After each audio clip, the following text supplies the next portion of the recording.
तलब 27,000। Nepal red cross जस्तो ठूलो संस्थामा जागिर 10 कक्षा पास गरेर पनि मौका पाइन्छ।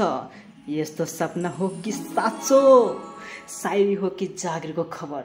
जहाँ एसएलसी पास भए पनि पुग्छ, डिप्लोमा भए अझै सुनौला अवसर।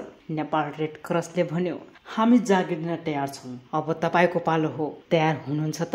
Welcome back to our new video. नमस्कार अनि स्वागत छ तपाईलाई हाम्रो अर्को नयाँ भिडियोमा। तपाई हेर्दै हुनुहुन्छ एजुकेशनल इन्फर्मेसन युट्युब च्यानल। आज हामी तपाईको लागि सधैँ चाहिँ अर्को नयाँ एकदम एक्साइटेड र राम्रो स्यालेरी बेस जब लिएर आएको छौँ र यो जबको सूचना रहेको छ नेपाल रेड क्रस सोसाइटीको तर्फबाट। यो जब भ्याकेन्सी रहेको छ र यहाँ रहेको छ Nepal red cross society Rupandehi जिल्ला शाखाले यो विभिन्न पदहरूका लागि कर्मचारी माग गरेको छ। यसको प्रथम पटकको प्रकाशित मिति 2082 साल 3 को महिना 12 गते प्रकाशन भएको हो यो सूचना। यसमा रहेको छ Nepal red cross society Rupandehi जिल्ला शाखा कर्मचारीको आवश्यकता भएको हुँदा इच्छुक उम्मेदवारले यो सूचना प्रकाशन भएको 15 दिनभित्र आवेदन भर्न अनुरोध गरिन्छ। र यसको पहिलो पदमा रहेको छ प्रविधितर्फ रहेको छ सहायक पदको लागि संख्या रहेको छ 4 जना माग गरेको छ। सेवा करार भनेर भनेको छ। करार भए पनि टेन्सन छैन, करार थप पनि हुन सक्छ है त। र तह रहेको छ तृतीय तहको लागि मासिक तलब 27,000 रहेको छ है त। ओके। र आवश्यक योग्यता र अनुभव यसमा मागेको छ डिप्लोमा इन ल्याब वा सोभन्दा माथि भएको हुनुपर्नेछ। 18 वर्ष पुरा भई 40 वर्ष ननागेको हुनुपर्नेछ। नेपाली अंग्रेजी लेख्न र बोल्न दक्ष भएको हुनुपर्नेछ। ओ इंग्लिश त हामीसँग सिक्नुपर्छ नि त भन्ने हैन त। ओके। 2 नम्बरमा रहेको छ पद भनेर कनिष्ठ सहायक पद ख प्रशासनतर्फ रहेको छ। जुनियर एसिस्टेन्ट पदको लागि माग संख्या 1 जना रहेको छ भने सेवाको किसिम करारमा रहेको छ। तह रहेको छ द्वितीय तहको लागि मासिक तलब 21,000। ओहो 21,000 रहेको छ। आवश्यक योग्यता अनुभव रहेको छ कक्षा 10 एसएलसी वा सोस र उत्तीर्ण गरेको हुनुपर्नेछ। 18 वर्षदेखि 35 वर्षसम्मकाले जब एप्लाई गर्न सक्नुहुन्छ। यसमा कम्प्युटरमा आधारभूत तालिम प्राप्त गरेको हुनुपर्नेछ है त। नेपाली अंग्रेजी लेख्न तथा बोल्नमा दक्ष भएको हुनुपर्नेछ।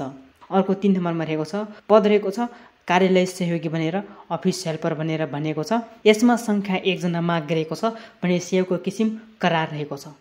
तह रहेको छ श्रेणीविहीन मासिक तलब 18,000 भनेर भनेको छ। आवश्यक योग्यता र अनुभव यसरी मागिएको छ सामान्य लेखपढ गर्न जान्ने 18 वर्षदेखि 35 वर्षसम्म भएको। परीक्षाको किसिम लिखित, प्रयोगात्मक र मौखिक हुनेछ। दरखास्त दस्तुर रु 500 कार्यालय सहयोगी, रु 1000 सहायक र कनिष्ठ सहायक पदको लागि। अनुभव भएकालाई प्राथमिकता दिइनेछ। दरखास्त दिने अन्तिम मिति भनेको 2082 साल असाढ 26 गते बिहीबार कार्यालय समयभित्र रहेको छ। इच्छुक उम्मेदवारले आफ्नो नागरिकताको फोटोकपी, पासपोर्ट साइजको फोटो, व्यक्तिगत विवरण, अनुभवको प्रमाणपत्र, शैक्षिक योग्यताको प्रमाणपत्र, बायोडाटा, कम्प्युटर एवं अन्य तालिमहरूको प्रमाणपत्र तथा निवेदन उल्लेख गरी यस सोसाइटीमा दर्ता गरी सक्नुपर्नेछ। विस्तृत जानकारीको लागि Nepal red cross society Rupandehi जिल्ला शाखा सिद्धार्थनगर हाट बजार मालतोल भन्ने स्थानमा तपाईले कार्य गर्नुपर्नेछ। फोन नम्बर रहेको छ 071 270 263। अर्को रहेको छ फोन नम्बर यसरी दिएको छ।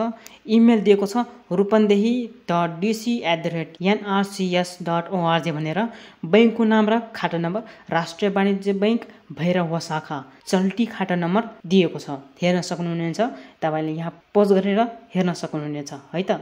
यदि तपाई इच्छुक हुनुहुन्छ भने तपाईले नेपाल रेड क्रस सोसाइटीको कार्यालय रूपन्देही जिल्ला शाखामा गएर तपाई फर्म बुझाउनु पर्ने हुन्छ।